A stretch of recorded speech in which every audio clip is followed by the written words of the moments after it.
আলাইকুম সবাইকে। This is me জান্নাতুল ইয়ারওয়ে। কেমন আছেন সবাই? আশা করি অনেক অনেক ভালো আছেন। আজকের ব্লগটা মূলত হবে ফুড ট্যুর উইথ জান্নাতুল। আর আজকে আমি যে রেস্টুরেন্টটা গিয়েছিলাম সেটা খুবই পরিচিত একটা রেস্টুরেন্ট, তার নাম হলো ইয়ামি ক্যাফে। এটা লোকেশন মূলত হলো দৌলতপুরের রোডে। আর এটা সেভেন সেপ থেকে একটু কাছে, মানে দৌলতপুরে যে এখন বর্তমানে মোনা যেই মানে সেভেন সেপের নাম পরিবর্তন হয়েছে সেখান থেকে একটু কাছে। আমি বোঝার সুবিধার্থে আপনাদেরকে লোকেশনের ফুটে সুন্দর করে দিয়ে দিয়েছি। এবার আসি রেস্টুরেন্টের বিষয়ে কিছু কথা নিয়ে। সেটা হলো আমার কাছে রেস্টুরেন্টের ডেকোরেশনটা অনেক অনেক ভালো লেগেছে। আর সব থেকে ভালো লেগেছে এখানে আপনারা যে কাউকে নিয়ে আসতে পারবেন। মানে ধরেন আপনারা যদি চান অনেক ফ্রেন্ড সার্কেল নিয়ে আড্ডা দিতে, অথবা বার্থডে পার্টি, অথবা ফ্যামিলি নিয়ে সময় কাটাতে, তাহলে অবশ্যই এই রেস্টুরেন্টটা আমি বলবো একদম বেস্ট।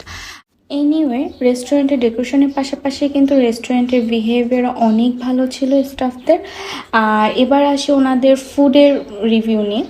ফুডের জন্য ওনাদের মেনু কার্ডটা আমি সুন্দর করে ফুটেজে অ্যাড করে দিয়েছি, যাতে এখানে কি কি মেনু অ্যাভেলেবেল আছে এবং এগুলোর প্রাইস কত সেটা আপনাদের বুঝতে সুবিধা হয়।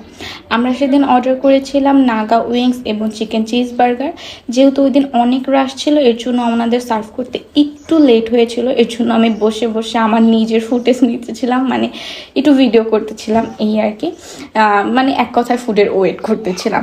দেন ওরা নাগা উইংসটা আমাকে আগে সার্ভ করে। তো নাগা উইংসটা আমার কাছে 10/10 লাগে, মানে অনেক ইয়ামি লাগে। আমার কাছে খুবই খুবই পছন্দ হয়েছে, মানে এক কথায় বেস্ট টু বেস্ট। দেন দিয়ে দেয় চিকেন চিজ বার্গার। এখানে আমরা হলো যে হাফ করে নিই যাতে আমাদের খেতে সুবিধা হয়।